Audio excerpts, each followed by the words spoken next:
რაც ვიტყოდი, იცით რომ დღეს ერთადერთი ადამიანი, ვისაც შეუძლია რომ დანიშნოს არჩევნები, არის ჩვენი პრეზიდენტი. ეს არის ლეგიტიმური პრეზიდენტი. დღეს უნდა დაენიშნოს, მე გავიგე ახლა ზუსტად, ესე იგი პრეზიდენტმა და მთავრობა, მაგრამ რადგანაც ჩვენ ახლა მთავრობა არ გვყავს, ეს იმას ნიშნავს, რომ პრეზიდენტმა უნდა დანიშნოს წეც არჩევნები. არჩევნები ჩვენ ძალიან გვჭირდება, თუნდაც იმიტომ, რომ ვიცოდეთ ჩვენი მომავალი.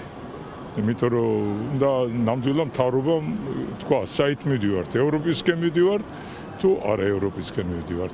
ამიტომ მე მგონი ხალხიდან გამომდინარე, ვინც კი აქ ვართ, ჩვენ მიდივართ ყველანი ევროპაში და ჩვენმა დიდი უმრავლესობა ზუსტად მაგისკენ მიისწრაფის.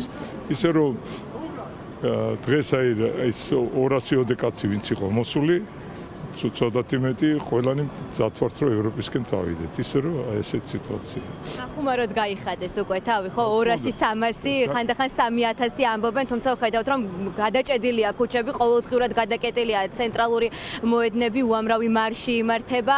რას ცდილობს ამით ოცნების არალეგიტიმური ხელისუფლება, რომ რაიმენაირად დისკრედიტაცია მოახდინოს ხალხის პროტესტის, ამ ხალხს რეალურად ორგანიზებას არავინ უკეთებს, ხო, ვინც ქუჩაში გამოდის? ნუ ეხლა ჩვენ გვაქვს საქმე შეშინებულ მთავრობასთან, აბსოლუტური შეშინებულ მთავრობასთან, რომელმაც დღეს იკადრა და სცენაც კი წაგვართვა და სცენის მეტ გარდა გადაჭრა მე მგონი ხაზი, იმიტომ რომ არ გამოეცხადებინა ეხლა ჩვენ პრეზიდენტს აქ თავისი გადაწყვეტილება.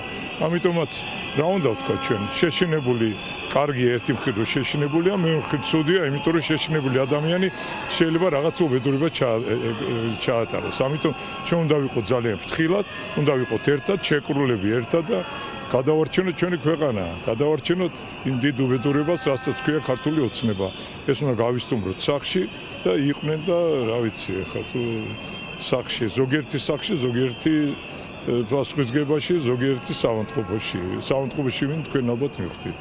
არის ეგეთი ერთი დიდი ეგრეთ წოდებული ჩვენი თანამდებობის პირი, რომელიც მე მგონი იმას საავადმყოფო ეკრება ნამდვილად, იმას სხვა არაფერი, ფსიქიატრული საავადმყოფოებია. ძალიან დიდი